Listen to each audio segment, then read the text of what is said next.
This video will talk about where all of the matter and all of the energy in our solar system came from.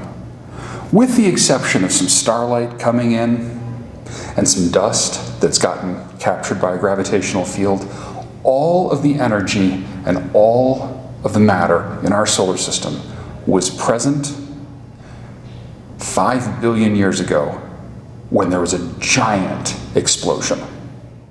The European Space Agency put together this video that we're seeing here. This video shows the computer reconstruction of a supernova that was observed in the Crab Nebula. This is not the explosion that led to our solar system, but the one that led to our solar system was similar.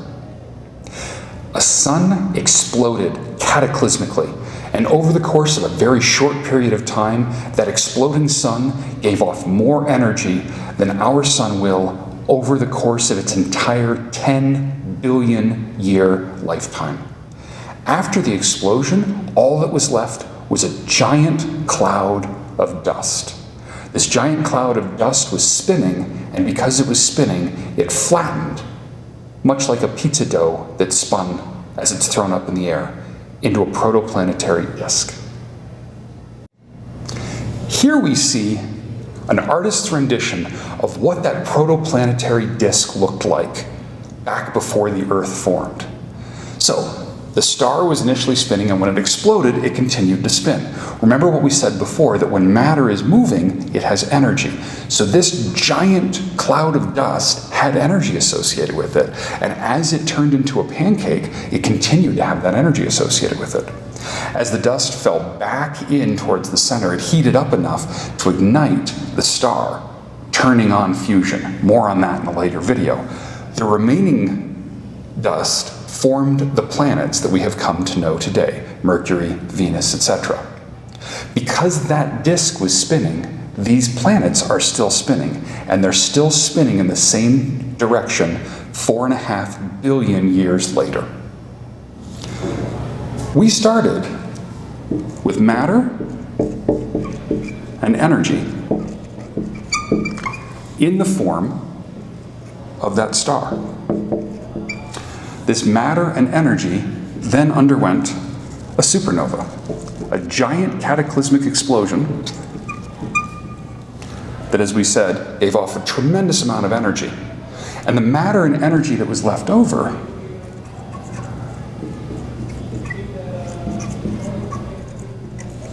was this spinning cloud of dust. The dust is the matter, and the spinning is the energy. As this spins around, this became the energy associated with planets spinning around on their axis and the energy of the planets orbiting around our sun. All of the energy that we have in our solar system was present in that initial star. We can still see the remnants of that energy from that supernova in the interactions around us. So, for example, the moon orbits the Earth,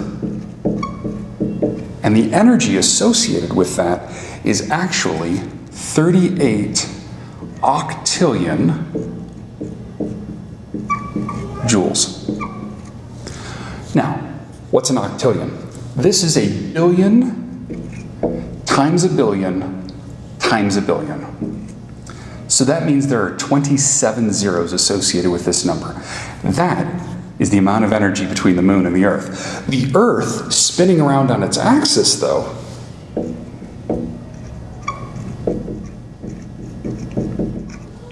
is even more. It's 290 octillion joules. Quite a bit more. But even that pales in comparison to the energy of the Earth orbiting around the sun.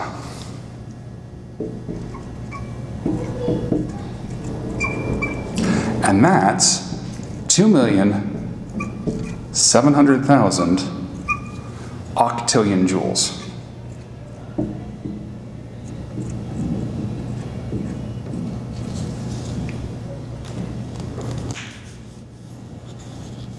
This is a factor of 10,000 times more than the energy from the Earth spinning. This is a tremendous amount of energy, and that's just the Earth spinning around the sun, going around the sun.